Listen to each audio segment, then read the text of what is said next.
Hello everyone. In this session, we are going to look at true false not given questions. I know a lot of people have trouble in this module, but today I'm going to teach you exact strategy that you can use in your true false not given to get your answers in a fast pace and also the correct answers. The basic thing what examiners do when they give you true false not given question is to check your ability to understand the written English. So it's very crucial to understand what is written. That's how we're going to progress today. I'll teach you how you can read the things and you can understand in a better way. सबसे पहले सबसे first strategy for your reading module is to read the heading given. Whenever you have a passage, the first ever thing you'll do is to read the given heading, because headings will give you insight of what is going to come in the passage. Okay, so the first thing, every time when you're reading your passage, is to read the heading. देखो क्या लिखा है यहाँ पे, किसी का नाम है विलियम हेनरी पर्किन. नाउ थोड़ा सा इस नाम के ऊपर रिसर्च करते हैं. We don't know who William Henry Perkin is. For the time being हमको नहीं पता है, मान के चलते हैं. लेकिन थोड़ा सा ऐसा सोचो कि किसी इंसान का नाम अगर पैसेज की हेडिंग पे दिया होगा तो उस इंसान ने कुछ तो अचीव किया होगा.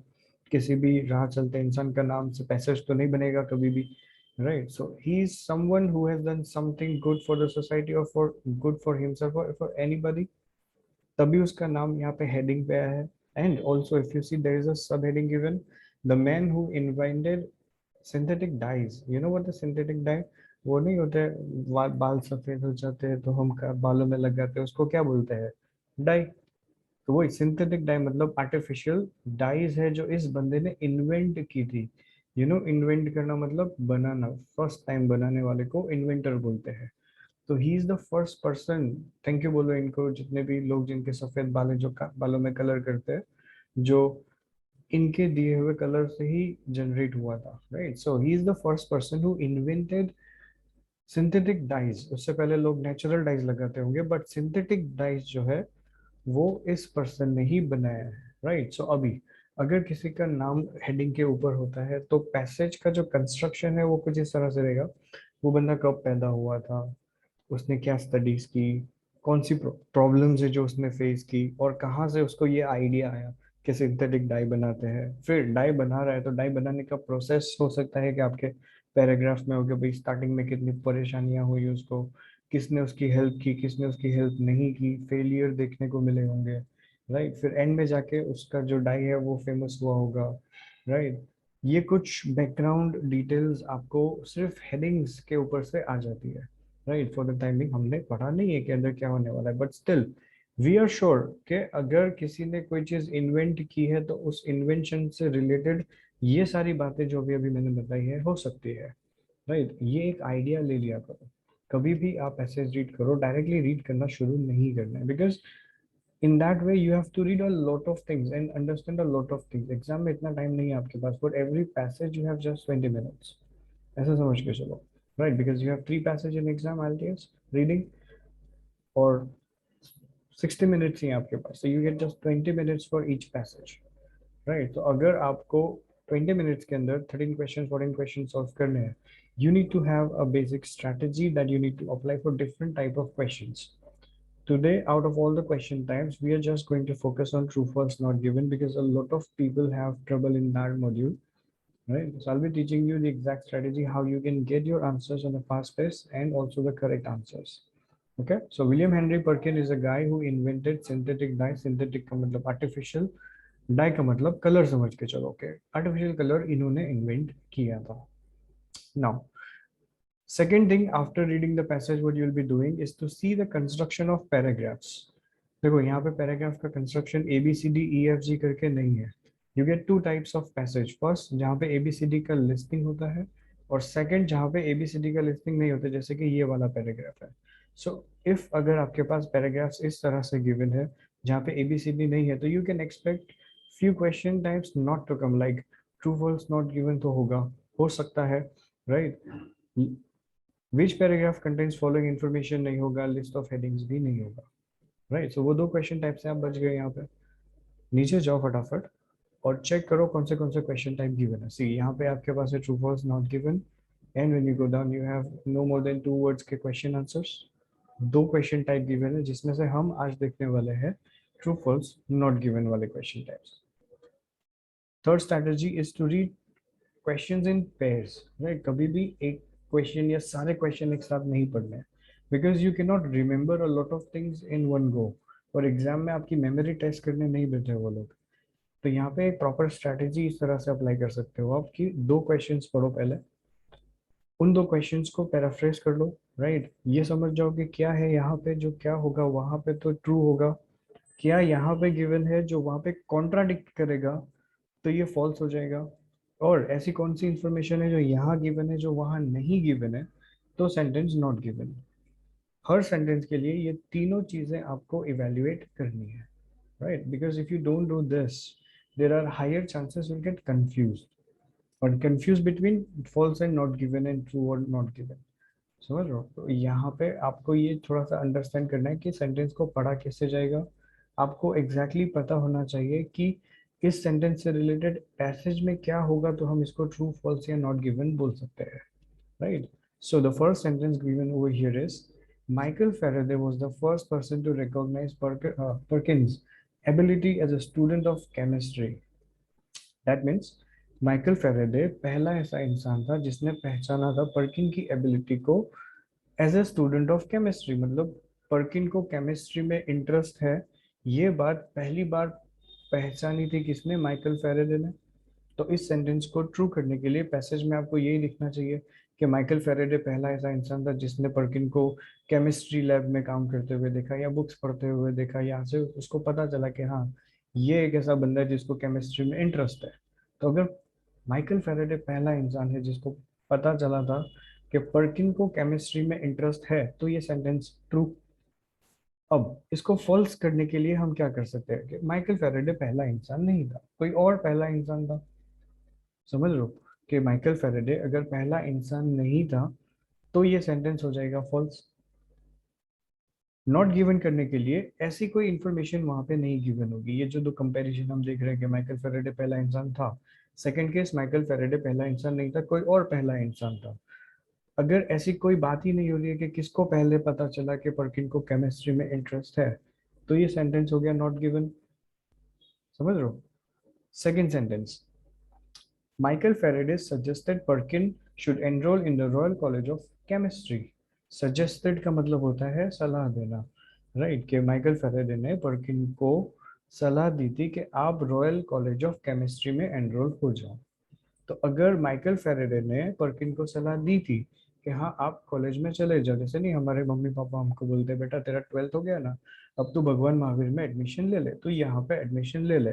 तो अगर वो पेरेंट्स की जगह पे फिलहाल माइकल फेरेडे को रखो, पर्किन की जगह पे आप हो, तो आपके पेरेंट्स ने आपको सलाह दी थी कि आप इस कॉलेज में चले जाओ, तो ये sentence true.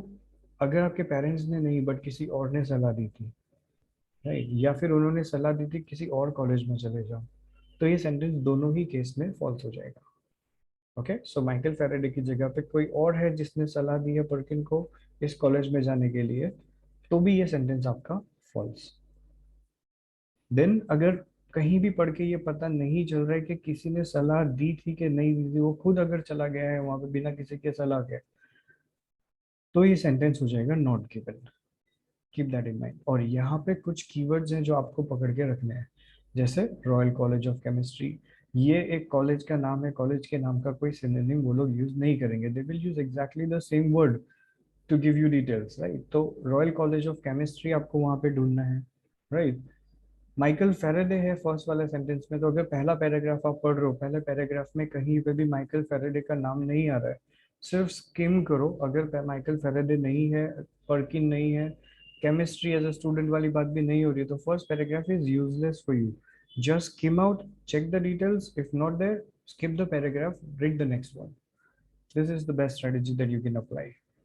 Okay, so for the timing दो सेंटेंस आपके दिमाग में है, माइकल फेरेडे पहला इंसान था जिसने पर्किन की एबिलिटी पहचानी थी तो ये ट्रू, अगर कोई और था तो फॉल्स, अगर ऐसी बात नहीं हो रही है तो not given.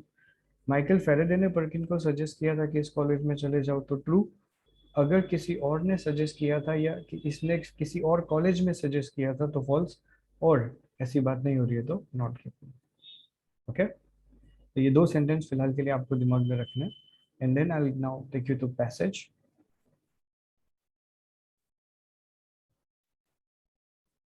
the first paragraph.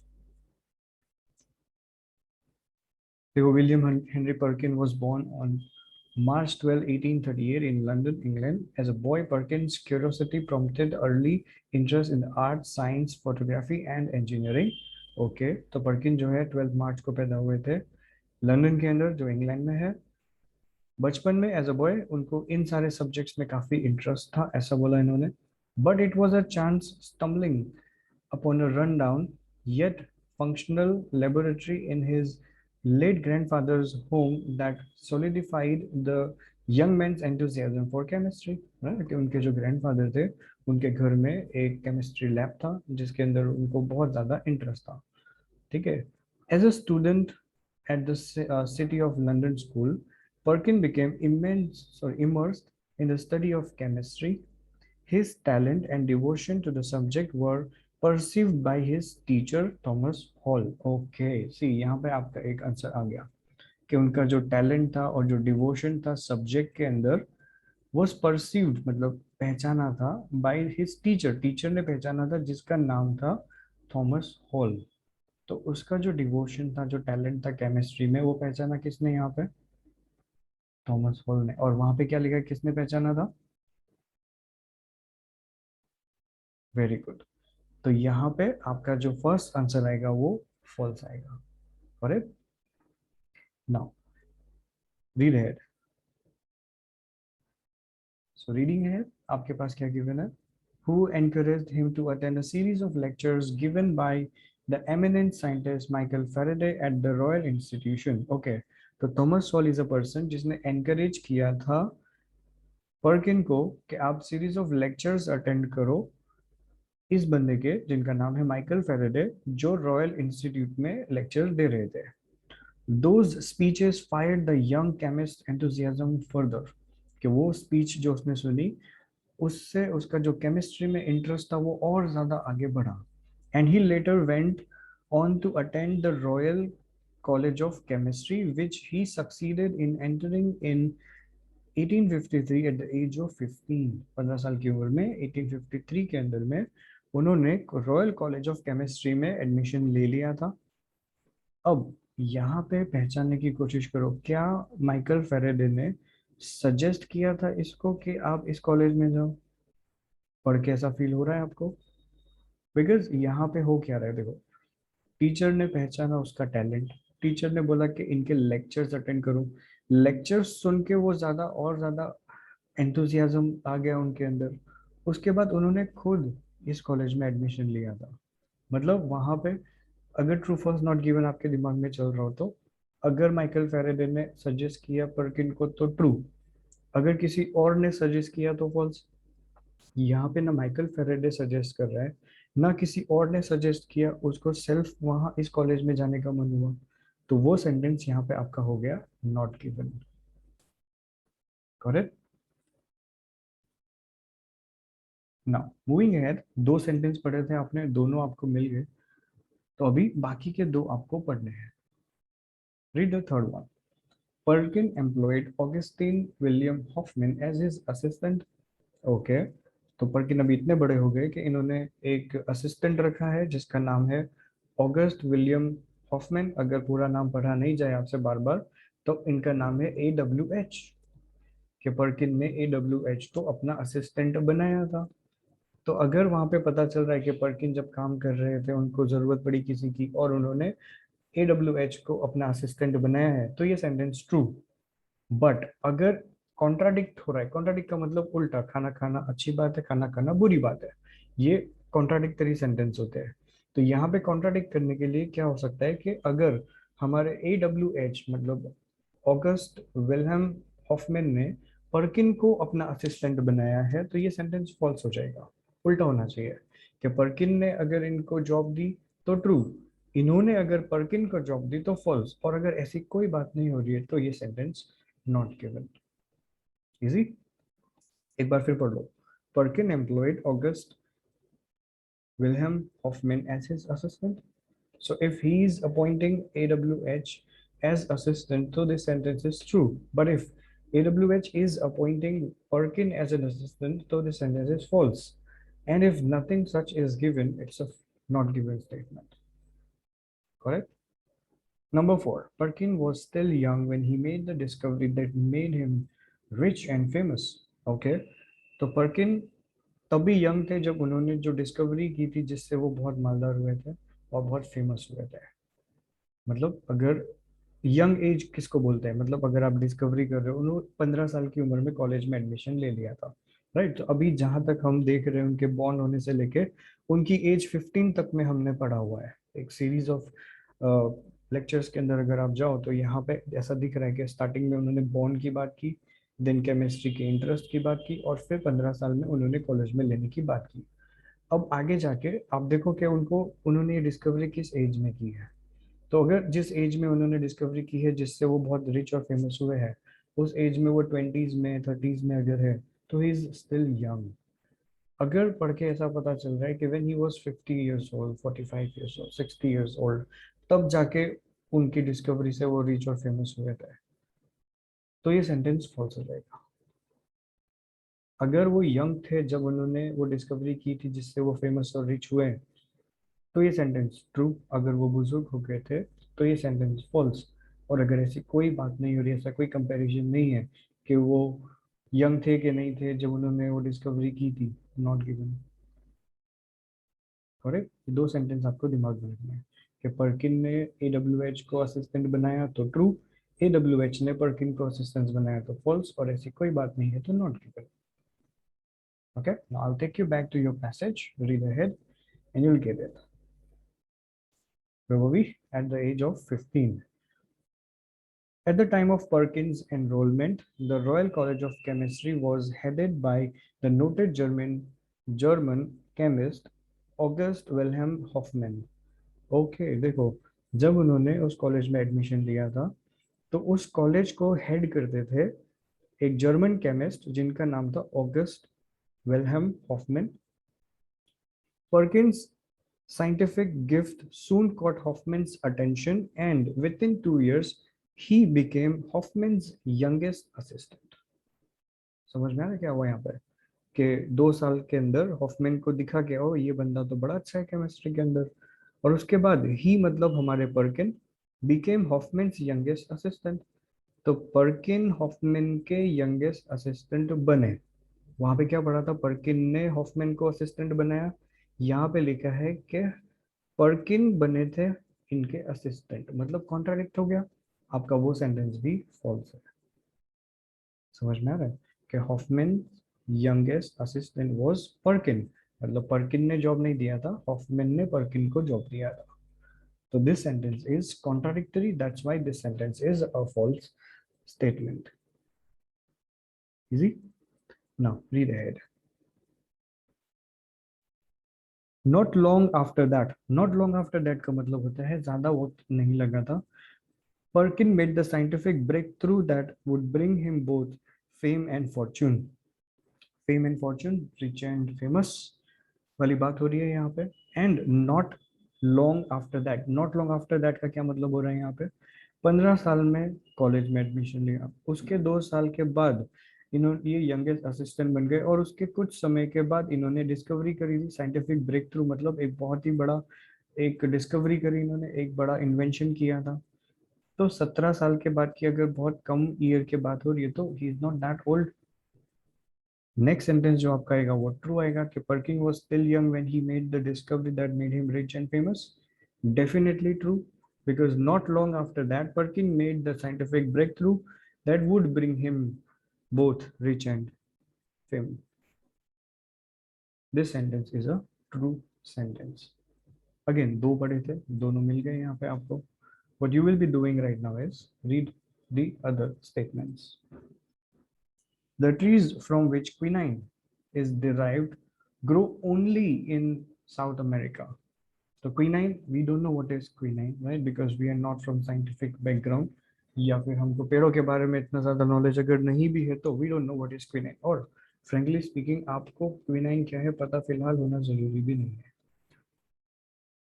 यहाँ पे इन्होंने काफी सारी डिटेल्स ऑलरेडी आपको गिवन है. The trees from which quinine is derived, इसका मतलब होता है ऐसे पेड़ जिसमें से क्विनाइन निकलता है. तो क्विनाइन एक बाई प्रोडक्ट है ऑफ द ट्री. कि ट्री में से जैसे फल निकलते हैं, पत्ते होते हैं, राइट, और डामर निकलता है, तो उसी तरह से क्विनाइन कोई एक पदार्थ है जो पेड़ों में से ग्रो होता है। तो ऐसे पेड़ जिसमें से क्विनाइन निकाला जाता था, वो सिर्फ साउथ अफ्रीका में ही ग्रो होते थे। तो इफ क्विनाइन जिस पेड़ से निकाले जाते हैं वो पेड़ सिर्फ साउथ अमेरिका में ही पाए जाते हैं, तो दिस सेंटेंस इज ट्रू। अगर वहां पे कहीं पे भी पढ़ के ऐसा फील हो रहा है कि नहीं नहीं, यहाँ से नहीं कहीं और से भी मिलते हैं, सिर्फ साउथ अमेरिका से नहीं बट इंडिया से भी है, चाइना से भी है, कहीं से भी अगर और से भी मिल रहा है, पता चल रहा है, तो this sentence is false. And अगर ऐसी कोई बात नहीं हो रही है कि ये सिर्फ यहाँ से मिलता है या नहीं मिलता है, तो not given. The trees from which quinine is derived grow only in South America. So if only in South America it grows, true. If it grows in any other place also, false. And then if there's no such comparison where these trees are grown, not given, straightforward. Perkin hoped to manufacture a drug from a coal tar waste product. Coal tar waste products में से hoped, ED लिखा है यहाँ पे, hope मतलब वो बनाना चाहते थे, राइट। सो पर्किन अगर कोल टार वेस्ट प्रोडक्ट्स में से एक ड्रग मैन्युफैक्चर करना चाहते थे, तो ट्रू। अगर वो नहीं करना चाहते थे या उन्होंने कर लिया था, याद रखना, करना चाहते थे में फर्क होता है, कर लिया है में फर्क होता है। Okay, so if he did और if he is not hoping to make, this sentence would be a false statement. Then, if nothing such is given, no such comparison whether he is trying to make a drug out of coal tar waste product, not given, straightforward again. Read the last one also because last one बचेगा आपका फिर. Perkin was inspired by the discoveries of the famous chemist Louis Pasteur. हाँ, कि Perkin जो है वो काफी inspire हो गए थे डिस्कवरीज से, जो किसने की थी, एक साइंटिस्ट ने जिनका नाम था लुई पैस्चर। तो लुई पैस्चर के द्वारा जो करी गई डिस्कवरीज थी, उनसे अगर पर्किन इंस्पायर्ड हुए थे, तो this sentence is true. And अगर वो इंस्पायर्ड नहीं हुए थे या इंस्पायर हुए थे डिस्कवरी से किसी और साइंटिस्ट की, दोनों ही केस में ये सेंटेंस फॉल्स है। एंड अगर ऐसी कोई बात नहीं हो रही है, तो this sentence is a not given statement. Correct, again will revise all the 3 5 6 7 कि ऐसे पेड़ जिनमें से क्विनाइन निकलता है वो अगर सिर्फ साउथ अमेरिका में ग्रो होता है तो ट्रू, अगर वो कहीं और भी ग्रो होता है तो फॉल्स, और ऐसी बात नहीं है तो नॉट गिवन। अगर पर्किन कोल tar वेस्ट प्रोडक्ट में से एक ड्रग बनाना चाहते थे, तो ये सेंटेंस ट्रू, अगर बना लिया था तो फॉल्स, या अगर नहीं बनाना चाहते थे तो भी फॉल्स, और अगर ऐसी कोई बात नहीं हो रही है तो नॉट गिवन। अगर पर्किन ऐसी डिस्कवरी से इंस्पायर हुए थे जो लुई पैस्चर ने की थी, तो ये सेंटेंस ट्रू। अगर वो इंस्पायर नहीं हुए थे या किसी और की डिस्कवरी से इंस्पायर हुए थे, तो फॉल्स। एंड ऐसी कोई बात नहीं हो रही है तो नॉट गिवन। ये थोड़ी देर के लिए आपके दिमाग में स्टोर हो गया। And this is what you actually also need to do, कि घर पे जब आप प्रैक्टिस करोगे ना ट्रू फॉल्स नॉट गिवन की, थोड़ा सा आपको अपना शॉर्ट टर्म मेमोरी को इस तरह से ट्रेन करना पड़ेगा कि पढ़ के थोड़ी देर के लिए चीज़ें आपको याद रहे। बिकॉज इससे होगा क्या, आपको बार बार ऊपर नीचे नहीं करना पड़ेगा। एक बार क्वेश्चन पढ़ा, उसको समझ लिया आपने, अब सिर्फ पैसेज पढ़ के वो डिटेल आपको वेरीफाई करनी है, that's all. You will also get this answers. चलो अभी हम जाएंगे पैसेज के ऊपर, I take you back to passage. You need to find all the 3 answers, okay. Fame in fortune, यहाँ पे हमने फिनिश किया था। We have so far been 3 passages and we have not read a single sentence twice.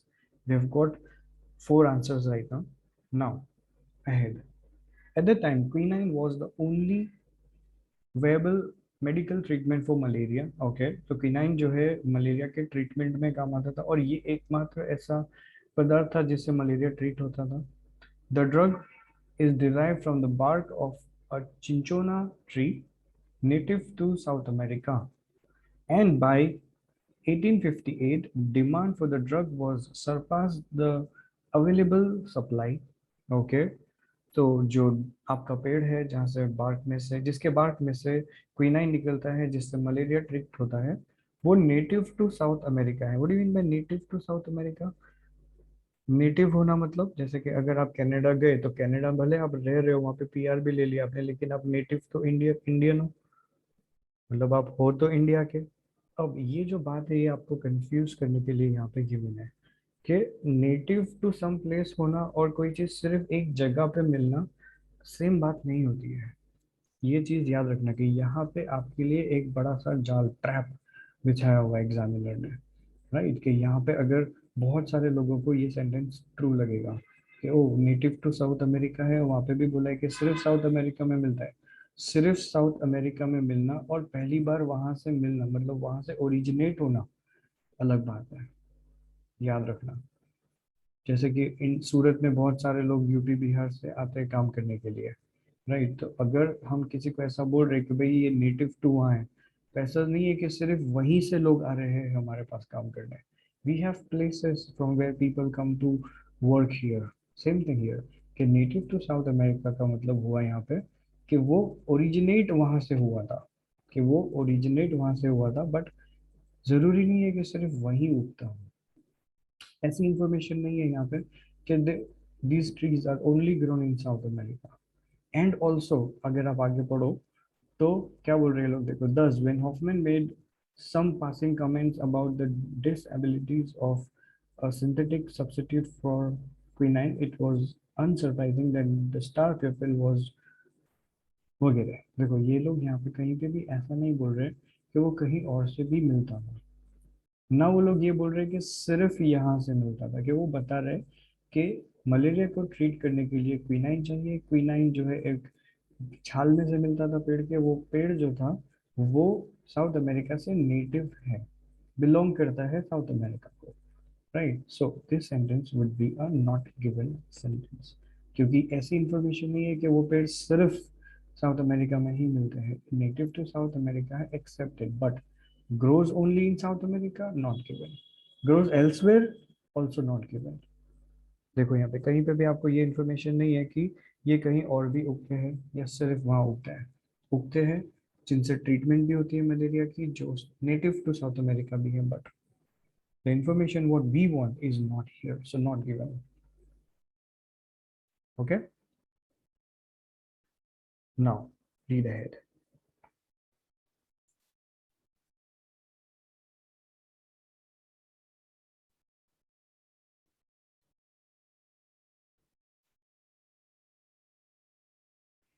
During his vacation in 1856, Perkins spent his time in the laboratory on the top floor of his family's house. He was attempting to manufacture quinine from aniline, an inexpensive and readily available coal tar waste product. Okay, he was attempting का मतलब क्या हुआ, कोशिश कर रहे थे का मतलब ये होता है कि उनकी कोशिश सक्सेस हुई नहीं हुई वाली बात नहीं हुई यहाँ पे। समझना यहाँ पे आपको क्या बोल रहे हैं कि he was attempting to manufacture quinine from aniline, जो एक inexpensive and readily available coal tar waste product था। तो कोल टार वेस्ट प्रोडक्ट में से वो क्विनाइन बनाने की कोशिश कर रहे थे। और क्विनाइन क्या है, अगर आप थोड़ा सा ऊपर जाओ, यहाँ पे ड्रग इन्होंने वर्ड यूज नहीं किया, बट थोड़ा सा यहाँ से अगर आप क्विनाइन को कनेक्ट करो तो quinine is an element that is use to treat malaria, so anything which is use for treatment is a drug. इस तरह से घुमा के आपको दिया है यहाँ पे। तो पर्किन क्विनाइन बनाने की कोशिश कर रहे थे एनिलाइन में से, जो एक ड्रग है, और ये आर्टिफिशियली बनाने की कोशिश कर रहे थे किसमें से, वेल्ट कोल्डार वेस्ट प्रोडक्ट में से। Despite his best efforts however he did not and up with quinine. देखो यहाँ पे इन्होंने और ज्यादा स्ट्रेंथन किया है कि उन्होंने बड़ी मेहनत की लेकिन वो कामयाब नहीं हो सके। और वहां पे भी ऐसा लिखा था ही होप टू मैन्युफैक्चर, उन्होंने बनाने की कोशिश की थी। समझ रहे हो, कोशिश की थी लेकिन बना नहीं था। This sentence is a true sentence, keep that in mind. So, however, he did not end up with quinine. Instead, he produced a mysterious dark sludge. उसकी जगह पे उन्होंने एक mysterious dark sludge बनाया था। Luckily, Perkins' scientific training and nature prompted him to investigate the substance further। है ना कि वो क्योंकि नेवर गिव अप वाले एटीट्यूड के साथ थे जैसे एलन मस्क है, तो उन्होंने और ज्यादा उसके अंदर रिसर्च करने की कोशिश की. Incorporating potassium dichloromate and alcohol into the alanine at various stages of the experimental process, he finally produced a deep purple solution. Okay, तो इन्होंने और ज़्यादा एक्सपेरिमेंट्स करने की कोशिश की. एलिनाइन के अंदर उन्होंने डाइक्लोरोमेट अल्कोहल वगैरह डाला, अलग अलग स्टेजेस में करके उस प्रोसेस को किया और फाइनली उनको एक डीप पर्पल कलर का सोल्यूशन मिला. And proving the truth of the famous scientist Louis Pasteur's words, chance favors only the prepared mind. Perkins saw the potential of his unexpected find. That means, देखो यहाँ पे Louis pasture दिखा आपको. True false not given में भी Louis pasture था कि Perkin was inspired by the discovery. अब ये पर्किन जो है इनकी डिस्कवरी से इंस्पायर हुआ था, इन्होंने कोई डिस्कवरी की है, डिस्कवरी का नाम इन्होंने लिया कहीं पे कोई भी. लुई पैस्चर ने तो कुछ कहा था कि जैसे नहीं होता है कि गांधी जी ने कहा था कि आप किसी को एक गाल दोगे तो वो आपके दूसरे गाल पे नहीं मारेगा, उसका दिल मेल्ट हो जाएगा. तो इस बात को अगर मान के आप कुछ काम करते हो तो आपने किसी की बातों का मान रखा है, राइट. वही बात यहाँ हो रही है कि ये जो बंदा है लुई पैस्चर, इन्होंने एक कुछ वर्ड्स कहे थे, एक सेइंग कही थी. सेइंग क्या थी? Chance favours only the prepared mind. कि अगर कोई प्रिपेयर्ड माइंड के साथ कोई काम करता है तो उनको लक भी फेवर करता है, लाइक दैट उन्होंने कोई स्टेटमेंट कहा है. वो सेंटेंस को इन्होंने सही साबित किया था. ऐसा लिखा है कि and proving the truth of the famous scientist Louis Pasteur's words, chance favours only the prepared mind. Perkins saw the potential of his unexpected find. Unexpected find जो पर्पल सोल्यूशन है उसकी बात हो रही है यहाँ पे.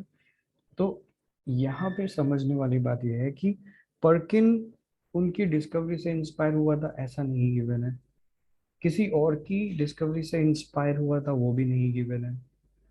लुई पैस्चर का नाम आ गया लेकिन लुई पैस्चर किसी और कॉन्टेक्स्ट में यूज किया हुआ है. ये सेंटेंस भी आपका नॉट गिवन होगा, याद रखना. And proving the truth of the famous scientist Louis Pasteur's words, chance favors only the prepared mind. Perkins saw the potential of his unexpected find. एक बार ये सेंटेंस भी देख लो, आपको पता चल जाएगा. Perkins was inspired by the discoveries of the famous scientist Louis Pasteur. Definitely not given because Louis Pasteur ने कोई डिस्कवरी की थी ऐसी तो बात ही नहीं हुई वहां पे. लुई पेस्टर ने कुछ वर्ड्स कहे थे, उन वर्ड्स को इस पर्किन ने सही साबित किया था, ऐसी बात हो रही है. Okay, so this is how with correct attitude and with good approach and with good understanding, you can deal with your true false not given sentence. ये इस चीज की आपको प्रैक्टिस भी करनी है घर पे कि जब भी आप ट्रू फॉल्स नॉट गिवन करने बैठो, इस अप्रोच को अडेप्ट करने की कोशिश करो. एक दिन में नहीं होगा, आपको भी पता है. You need to work hard. You need to apply this strategy in like 5 to 6 true false not given sets of questions. Later, after doing and applying this strategy, you will see the difference in the right answers you're getting. Right? अगर आप अभी 7 में से 4 लेकर आ रहे हो, उसमें से भी आपको 4 में से 2 में तुक्के मार के लगा है कि सही है, नेक्स्ट टाइम से जब आप ये स्ट्रैटेजी अप्लाई करोगे तो I can bet you can score more than 5 answers right in the initial stage. And वो भी कॉन्फिडेंस के साथ में राइट होंगे कि अभी हमने जितने भी आंसर्स फाइंड किए हैं इन सब में वी आर कॉन्फिडेंट कि हाँ, आंसर देखने की भी जरूरत नहीं है कि ये सही ही होंगे. आप एक बार जाके वेरीफाई कर लेना आंसर्स, ये राइट ही होंगे. आपके मन में भी आ गया होगा कि हाँ, जितने भी हमने यहाँ सेंटेंस पढ़े थे, जिन सेंटेंस के साथ जो भी वहाँ पे हो रहा है वो या ट्रू है या फॉल्स है या नॉट गिवन है. This is possible with the correct approach and proper understanding of written English. जितने भी सेंटेंस हमने पढ़े, हमने हर सेंटेंस को समझा है. What people generally do is they just underline the keywords and try to find those keywords in the passage and try to locate information which is not going to work in your true false not given and yes no not given and also list of headings. Right, ये 3 सबसे crucial होते हैं. Next आपका जो reading का session रहेगा, we'll keep it on list of headings. I'll teach you one very good strategy that you can use for list of headings. This will give you all the right answers on a fast pace. Apply this strategy, learn true false not given, and I'll see you in the next lecture. Hope you have learned something good today. I'll see you next time. Till then, take care.